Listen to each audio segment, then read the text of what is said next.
மேலும் ஒரு அண்மை செய்தியை பார்த்துக் கொண்டிருக்கிறோம். பள்ளிக்கரணையில் பாய்லர் வெடித்து ஒருவர் படுகாயம் அடைந்திருக்கிறார்.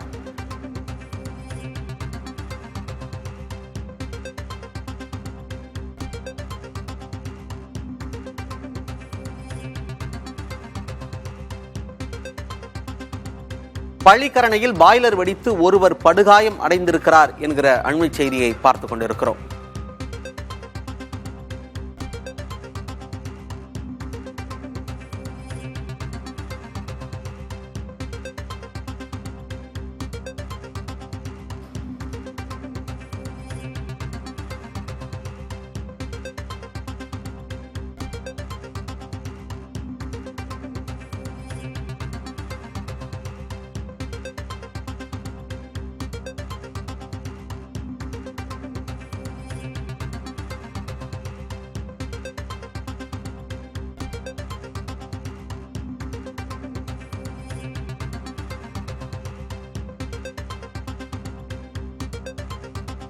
தனியார் ஆடை விற்பனை நிறுவனத்தில் பணியாற்றும் ஊழியர்களுக்கு உணவு சமைக்கும் போது இந்த விபத்து நேர்ந்திருக்கிறது. இதில் ஒருவர் படுகாயமடைந்திருக்கிறார்.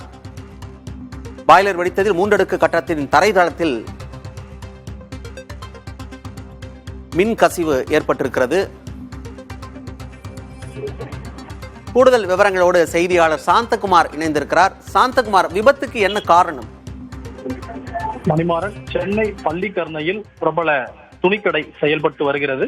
இந்த நிறுவனத்தில் பணிபுரியக்கூடிய ஊழியர்களுக்கு தங்குவதற்காகவும் உணவு தயாரிப்பதற்காகவும் பள்ளிக்கரணை ஜெயச்சந்திரா நகர் 9வது தெருவில் 3 அடுக்குகளை கொண்ட ஒரு கட்டிடம் பயன்படுத்தப்படுகிறது. இந்த கட்டிடத்தின் தரைதளத்தில் இவர்களுக்கு உணவு சமைப்பதற்காக காலை சமையலில் ஈடுபட்டிருக்கிறார். அவரது பெயர் பன்னீர்செல்வம். அப்பொழுது இந்த பாய்லரை நீரை விட்டு கொதிக்க வைத்திருக்கிறார். அப்பொழுது அதிக வெப்பநிலையின் காரணமாக இந்த பாய்லர் வெடித்து சிதறி இருக்கிறது. இந்த விபத்தில் பன்னீர்செல்வம் கால் முறிவு ஏற்பட்டிருக்கிறது. உடல் முழுவதும் தீக்காயங்கள் ஏற்பட்டு அந்த தரைதளத்தில் இருக்கக்கூடிய சுவர்கள் இடிந்து கீழே விழுந்திருக்கிறது. இந்த கட்டிடத்தில் இருக்கக்கூடிய மற்ற கீழ்தளத்தில் இருக்கக்கூடிய பகுதிகள் விரிசல் ஏற்பட்டிருக்கிறது. அந்த காட்சிகளை நம்மால் பார்க்க முடிகிறது. அந்த தரைதளத்தில் இருக்கக்கூடிய முழுவதுமான பொருட்கள் சேதம் அடைந்திருக்கிறது. இந்த சம்பவம் ஏற்பட்டவுடன் காவல்துறையினருக்கும் தீயணைப்புத் துறையினருக்கும் தகவல் தெரிவிக்கப்பட்டு மேடவாக்கத்திலிருந்து தீயணைப்புத் துறையினர் நிகழ்விடம் விரைந்து வந்து இந்த தீ மேலும் பரவாத அளவு கட்டுப்படுத்தியிருக்கிறார். மேலும் இந்த தீ விபத்திற்கான காரணம் குறித்தும் கண்டறிந்து வருகின்றனர். அதே போல பள்ளிக்கரணை காவல்துறையினர் நிகழ்விடத்தில் வந்து பாதிக்கப்பட்டு காயமடைந்திருந்த நபரை மீட்டு மருத்துவமனைக்கு அனுப்பி வைத்திருக்கின்றனர். தொடர்ச்சியாக தீயணைப்புத் துறையினர் இந்த கட்டிடத்தின் சிறதன்மை, அதே போல இந்த தீ விபத்திற்கான காரணம் என்பதை முழுமையாக விசாரணை செய்து வருகின்றனர். காவல்துறையினரும் இந்த தீ விபத்திற்கான காரணம் குறித்து புகாரை பெற்று விசாரணை செய்து வருகின்றனர். திருவண்ணாமலையை சேர்ந்த பன்னீர்செல்வம் சமையலராக இருந்து வருகிறார். இவருக்கு அதிகப்படியான காயங்கள் ஏற்பட்டிருக்கிறது. வேறு யாருக்கும் எந்தவித காயமும் ஏற்படவில்லை.